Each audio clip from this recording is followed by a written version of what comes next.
क्या होता है, प्लाज्मा कंटेन्स मेनली प्रोटीन, ठीक है। सेल के अंदर क्या भरा हुआ है, प्रोटीन भरा हुआ है, ठीक है। क्लियर है। यार देखो चिड़िया की आवाज़ आ रही है क्योंकि मैं रात में 1:30 बजे वीडियो शूट कर रहा हूँ, ठीक है बच्चों, तो कुछ कर नहीं सकते, उसका आवाज़ आएगी, प्लीज मैनेज, ओके। अब बेटा देखो, what is the protoplasm? Protoplasm it is the sum of what, nucleoplasm and cytoplasm, okay. What is the protoplasm, ठीक है। प्रोटोप्लाज्म क्या होता है, मेनली प्रोटीन, ठीक है। मैं नहीं कह रहा पूरी तरीके से प्रोटीन, ठीक है, मेनली प्रोटीन, बट हम ये कह सकते हैं प्रोटोप्लाज्म में बेटा क्या भरा होता है, 99% प्रोटीन। इसमें क्या होता है, 99% protein plus water plus fat, okay. Clear है। तो बेटा इसकी वजह से हम लोग क्या कहते हैं, मेनली प्रोटीन। क्लियर है। अब बच्चों देखो, हु डिस्कवर्ड प्रोटोप्लाज्म? प्रोटोप्लाज्म की डिस्कवरी किसने की? Discovered by Dujardin. Clear है, ठीक है, डू जार्डिन, ठीक है। और बेटा ये टर्म किसने दिया, protoplasm term was given bye, जल्दी लिख लेते हैं, गिवन बाय पुरकिंजे। क्या होता है बच्चों, ऐसे नाम ही है, पुरकिंजे, ठीक है, पुरकिंजे, जानिबे जे। क्लियर है, ठीक है। अब बेटा देखो, प्रोटोप्लाज्म की थियरी किसने दी थी, सुल्ज।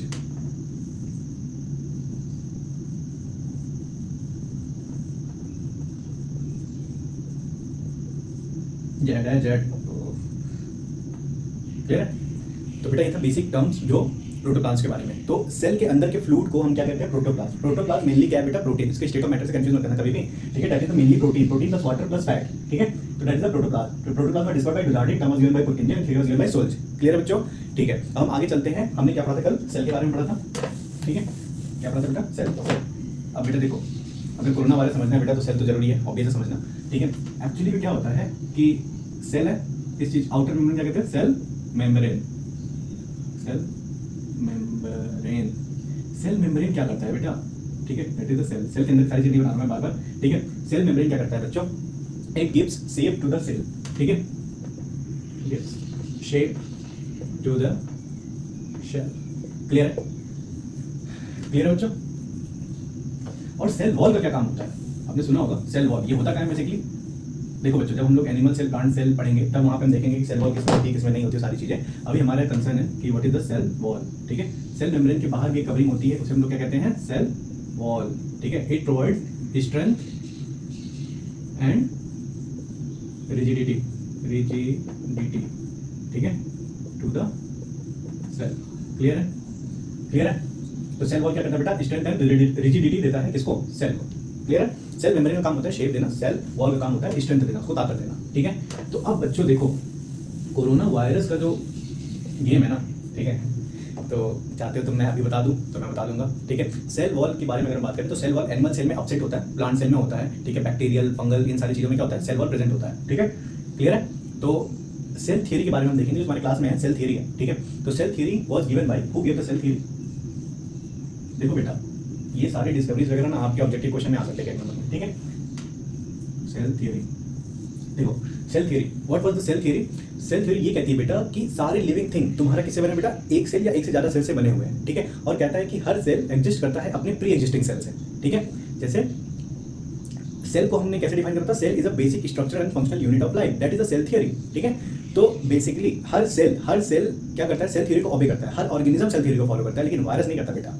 वायरस एकदम ही अलग चीज है, उसको कोई लेना देना नहीं है, ठीक है। तो वायरस के बारे में हम देखेंगे, ठीक है, तब की बात करेंगे। तो थोड़ा सा लिख लेते हैं, cell theory was given by, ठीक है, कौन दिया था बेटा, स्लीडन एंड सॉन, स्लीडन, ठीक है, स्लीडन एंड सॉन, ठीक है, स्लीडन एंड सॉन, ठीक है। कब दिया था बेटा, 1839 में। क्लियर है बच्चों। तो cell theory was given by Schleiden and Schwann. What was the cell theory, all living organism are made up of, all living organism are made up of, ठीक है, सारे लिविंग ऑर्गेनिज्म किसके बने होते हैं, are made up of one और more, ठीक है, वन और मोर, ठीक है, number of cell, more, one और मोर नंबर ऑफ सेल, ठीक है, and each cell exists from their pre existing cell. Clear बच्चों, क्लियर है, ठीक है, देख लो ठीक है, नोट भी करते रहो, नोट करोगे तो नोट तैयार होता रहेगा, ठीक है। तो और ये भी सकते हो, सेल थ्योरी में भी सकते हो, cell is a basic structural and functional unit of life, ठीक है। बट देखो सेल थ्योरी किसने दिया था? स्लीडन एंड सॉ ने दिया था। कब दिया था बेटा? 1839 में। और 18 देखो स्लीडन ने दिया था कब? 1838 में। सॉ ने कब दिया था? 1839 में। सेल थ्योरी कहती है बेटा हर सेल और सारे जो लिविंग ऑर्गेनिज्म है बेटा किसके बने होते हैं? All living organism are made up of one और more number of cell and each cell exist from their pre existing cell. Clear है? तो सेल की थ्योरी यही है कि जो भी सेल, अगला सेल जब भी बनेगा वो अपने प्रीवियस सेल से लिंक्ड होगा। क्लियर है? तो सेल बेसिकली क्या है? Is a basic structure and functional unit of life. Clear है? लेकिन बेटा रुडोल्फ वर्च्यू क्या कहते हैं? रुडोल्फ वर्च्यू क्या कहते हैं कि for each new cell arises from their pre existing cell by what? Cell division process. Clear है? बाय सेल डिवीजन प्रोसेस, ठीक है। रुडोल्फ वर्च्यू, ठीक है। कौन बेटा? रुडोल्फ DOLPH, ठीक है। रुडोल्फ वर्च्यू क्या करे बेटा? ऐसे ऐसे नाम है ना, याद तो करनी पड़ेंगे, ठीक है। 1855 आप कुछ नहीं कर सकते, लिख के प्रैक्टिस करो, ठीक है। रुडोल्फ वर्च्यू ये क्या कहते हैं बेटा? Each new cell arises from their pre-existing cell due to cell division process, ठीक है।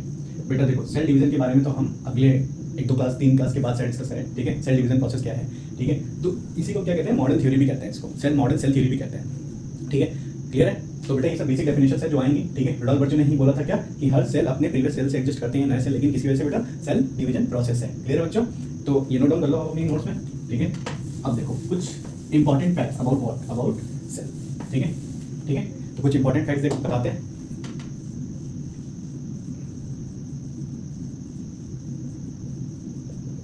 फैक्ट्स में क्या क्या देगा बेटा?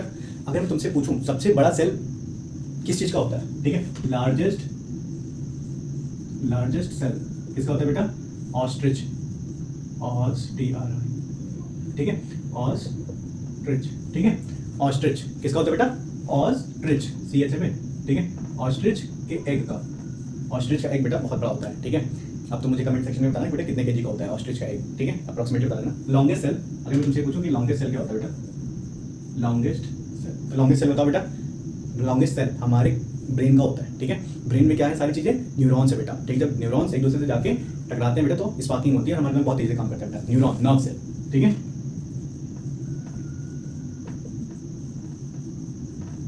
नर्व सेल क्या होती है बेटा? लॉन्गेस्ट सेल होती है, ठीक है। अब बेटा neuron, what is the neuron? Like cell is a basic structural and functional unit of life. उसी तरह न्यूरॉन क्या है? Basic structural and functional unit of brain. Clear है? ठीक है।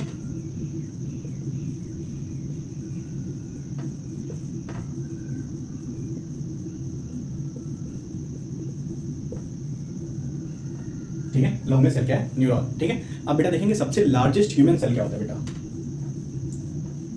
लार्जेस्ट ह्यूमन सेल, ठीक है। ये ओवरऑल सबसे लार्जेस्ट है बेटा, लार्जेस्ट ओवरऑल, ठीक है। ऑस्ट्रिच का एग, लार्जेस्ट ह्यूमन सेल क्या है बेटा? ठीक है, what is that? Is the ovum, egg cell, ठीक है। तेज हो रहे हो, ठीक है। ओवम और एग सेल ये कहां से रिलीज होता है बेटा? फीमेल बॉडी रिलीज,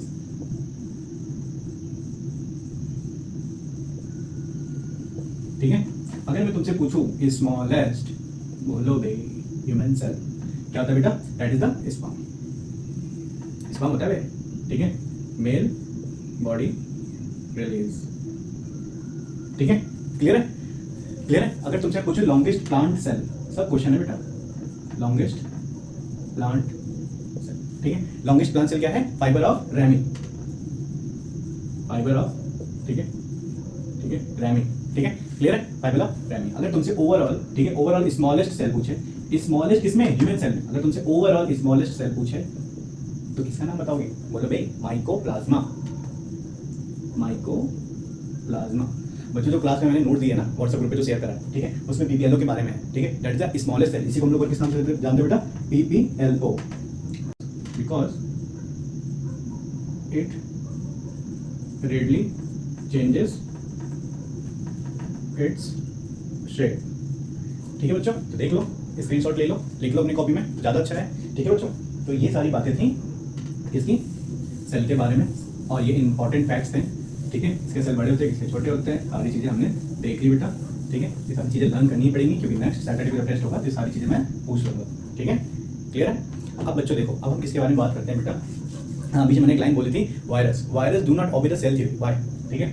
देखो बच्चों, वायरस, वायरस है क्या चीज़, ठीक है, डिफाइन वायरस, कंप्यूटर वाला वायरस नहीं है, बायोलॉजी वाला, ठीक है। कंप्यूटर में जो वायरस होता है ना, ठीक है, तो वो देख लेना, रिसोर्स लोकेटर करके कुछ होता है, ठीक है, vital information resource under seize, ठीक है। तो कंप्यूटर में जो वायरस होता है ना, vital information resource under seize, ठीक है, तो वो वायरस से ही, चलो ठीक है, अब कंप्यूटर की बात कर ही दिया है तो वहीं से वायरस को उठा लेते हैं, ठीक है। कंप्यूटर क्या, मोबाइल ले लो, ठीक है, जो देख पढ़ाई का मतलब है चीज़ों को सराउंडिंग से कनेक्ट करो, जब तक आप सराउंडिंग से नहीं कनेक्ट करोगे घंटा को समझ में नहीं आएगा, ठीक है। तो अब बच्चा देखो, अपने मोबाइल को ही देखो, बहुत सारे फंक्शंस आप डाउनलोड करते हो, ज़्यादा आप गूगल से कुछ डाउनलोड करते हो तो फोन एक टाइम के बाद क्या होता है, हैंग करने लगता है, ये तुम कहते हैं यार वायरस आ गया फोन में, ठीक है। तो क्या बोला समझाया, देखो वायरस एक ऐसी चीज़ है बेटा, जैसे तुम्हारे घर में कोई मेहमान आया, ठीक है, ऐसे अननोन मेहमान आ गया, मान ले कि घर में दोस्त आ गया, ठीक है। तो दोस्त क्या करेगा कि यार चल इसके यहाँ रहने की जगह है तो मैं 2-4 दोस्तों को और ले आता हूँ, फिर ऐसे यार चल देख उसके यहाँ आराम से स्टे कर सकते तो और दोस्तों को ले आया। तो एक्चुअली वायरस बेसिकली क्या करता है, चीज़ों को मल्टीपल कर देता है, क्या कर देता है, मल्टीप्लाई कर देता है। आता तो अकेले लेकिन बना देता है अपने जैसा बहुत सारे, ठीक है। वायरस बायोलॉजी के टर्म में हम समझेंगे, यहाँ पे कंप्यूटर भूल जाओ, ठीक है, बायोलॉजी के टर्म में समझो। देखो बेटा, अगर अगर अगर ये एक वायरस है, ठीक है, वायरस यहाँ पड़ा है तो यहीं पड़ा रहेगा, ठीक है, क्यों, क्योंकि बेटा ये बोर्ड क्या है, नॉन लिविंग थिंग है, ठीक है। जब तक इसको कोई होस्ट सेल नहीं मिलेगा, जब तक इसे कोई लिविंग ऑर्गेनिज्म नहीं मिलेगा, तब तक ये हिलेगा नहीं अपनी जगह से बेटा, ठीक है। तो बेटा वायरस क्या है, वायरस अगर किसी डेड ऑर्गेनिज्म पे पड़ा हुआ है, डेड मटेरियल पड़ा है तो एज इट इज रहेगा, कोई दिक्कत नहीं है। कोई कुत्ता मर गया, उस पर वायरस लग गया तो एज इट इज पड़ा रहेगा, लेकिन अगर वो कुत्ता जिंदा है, ठीक है, तो उसके अंदर घुस जाएगा, ठीक है। तो हमेशा इसको होस्ट सेल चाहिए होता है। तो वायरस का अपना कुछ भी नहीं है, ठीक है। वायरस अगर डेड मटेरियल पड़ा है तो वैसे ही रहेगा, ठीक है। अभी कोरोना वायरस ही देख लो, लोग स्टार्टिंग में ऐसा है कि प्लास्टिक पे तो 12 दिन में खत्म होगा, तो जो जैसा वो पड़ा रहेगा वहीं रहेगा। आपने सांस ली, एयरबर्न है, ठीक है, एयरबॉर्न हो चुका है अगर वायरस, तो आपने रेस्पिरेटरी के थ्रू क्या होगा, वायरस अंदर चला जाएगा, ठीक है। उसको होस्ट सेल मिल गया ना, ठीक है, तो वो क्या करेगा, मल्टीपल कर देगा अपने आप को, ठीक है। कैसे मल्टीपल करेगा इसलिए हम जानेंगे नेक्स्ट वीडियो में, what is the corona virus, ठीक है, ठीक है। तो वायरस से आपको ये समझ में आया कि जैसे क्या करता है कि आपके कंप्यूटर में मान लो वॉर्म्स आए तो आपने क्या करा, कंप्यूटर को शट डाउन करा, ओपन करा तो चीज़ें सही रहती हैं, ठीक है। आप उसको डिटेक्ट करके डिलीट कर सकते हो। बट इवन आप जो कहते हैं ना कि यार मेरे पास एंटीवायरस है, एंटीवायरस भी एक तरह का वायरस है बेटा, ठीक है। ऐसा मत समझना है कुछ एंटीवायरस आप यूज कर रहे हो सिस्टम में या मोबाइल में, आपका फोन सही हो जाएगा, कंप्यूटर से हो जाएगा, ठीक है। तो वायरस बेसिकली क्या करता है, अपने आप को क्या करता है, मल्टीप्लाई करता जाता है मैक्सिमम, ठीक है।